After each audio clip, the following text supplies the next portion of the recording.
Today I'm going to show you the fast way to snug a nut down using our rundown feature on our jGun.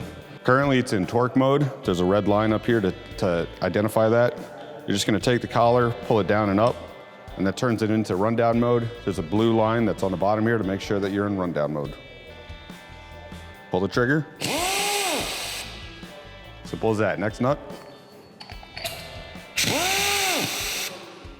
And the next nut.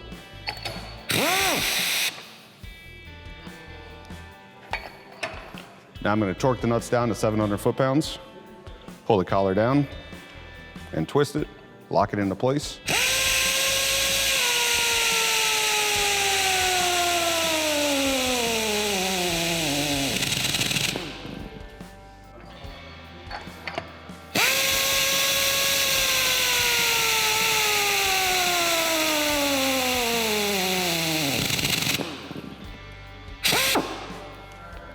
Next nut, keeping my hands away from the reaction arm.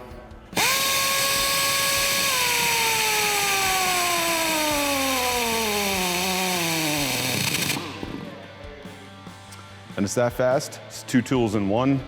Makes it for a quick and easy job and saves a lot of time.